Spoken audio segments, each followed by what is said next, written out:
bavandimwe ntore z'Imana aho muherereye hose igihe icyo ari cyo cyose, Nyagasani Yezu nabane namwe. Dukomeje kubana mu biganiro bitandukanye, by'umwihariko muri iki kiganiro cya tumenye kandi twigire ku mateka y'abatagatifu ukurikirana hano kuri televiziyo Kiliziya Imwe. Uyu munsi tugiye kurebera hamwe amateka ya Mutagatifu Francisca Xavier Cabrini. Uyu yabayeho mu myaka y'1850 kugeza mu mwaka w'1917. Francisca Xavier Cabrini yavukiye mu Butaliyani, ahita anabatizwa ku itariki 15 Nyakanga 1850. Yari umwana wa 13 w'uwo muryango. Ababyeyi be bari abahinzi. Mu buto bwe yahuye n'imibabaro myinshi, ubukene, amagara make, bikubitiraho rero n'urupfu rw'ababyeyi be.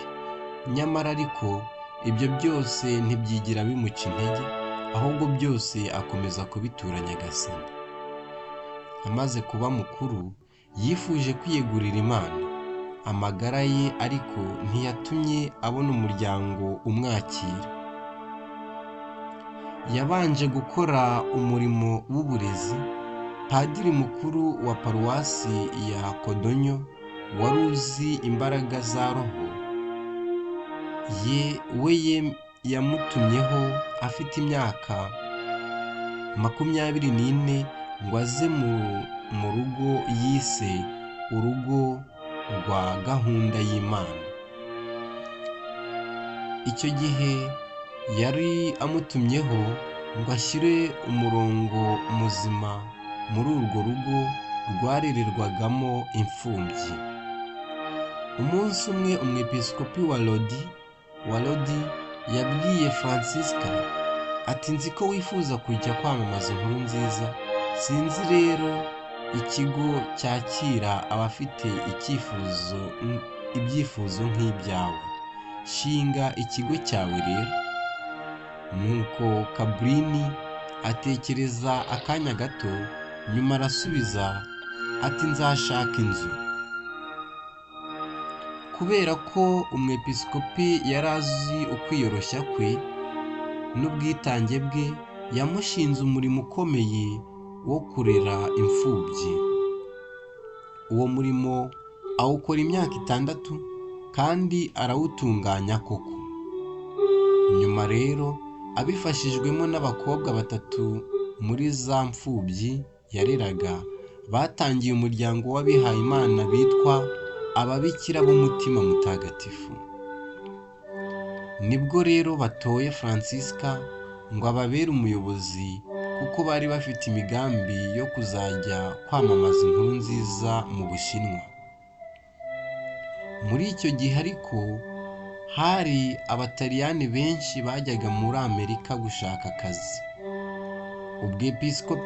Umwepiskopi waho nibwo atumye kuri Francisca ngo azamwoherereze ababikira bazamufasha kugoboka ingorwa zituye mu nkengero z'umujyi wa New York. Aho Papa Leo wa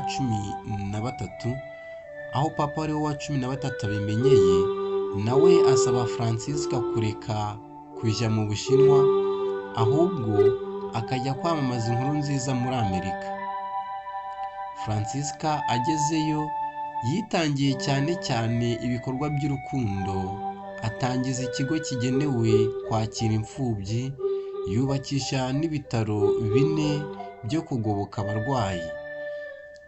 Francisca Cabrini yakwirakwije ibigo byinshi by'ababikira b'umutima mutagatifu muri Amerika y'Amajyepfo, mu Bwongereza, mu Bufaransa no muri Hispania.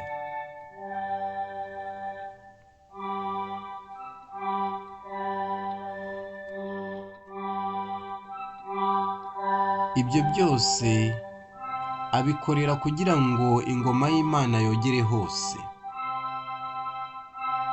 Cabrini yakundaga kubwira ababikira be ati nimureke dukore kuko mu buzima butazashira tuzaruhuka, gusa dukore neza ibindi Nyagasani azabyuzuza.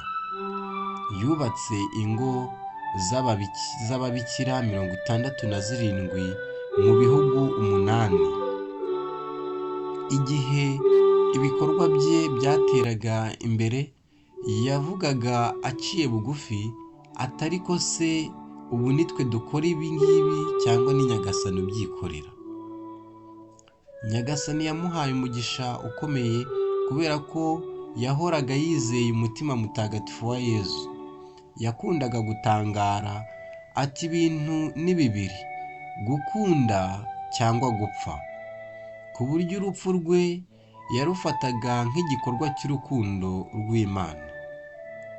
Ku itariki ya 22 Ukuboza 1917 nibwo yitabye Imana, ari i Chicago muri Leta Zunze Ubumwe za Amerika. Umubiri we bawujyana i New York muri kiliziya iherereye mu ishuri ryamwitiriwe. Na n'ubu niho abashaka kumwiyambaza bajya. Papa Pio wa 11 niwe washyize Francisca Xavier Cabrini, niwe wamushyize mu rwego rw'abahire ku itariki 13 Ugushyingo mu 1938. Papa Pio wa 12 niwe wamwanditse mu gitabo cy'abatagatifu ku itariki 7 Nyakanga 1946. Ni nawe wamugize umurinzi w'ababikira bose. Tumwizihiza ku itariki 22 Ukuboza buri mwaka. Francisca Xavier Cabrini mutagatifu, udusabire. Byakusanyijwe na Padiri Theophile Twagirayezu wa Diyosezi ya Byumba. Waba afite igitekerezo yakandika ku izi nimero cyangwa akandika muri comment, hanyuma tukazamusubiza. Nyagasani Yezu nabane namwe.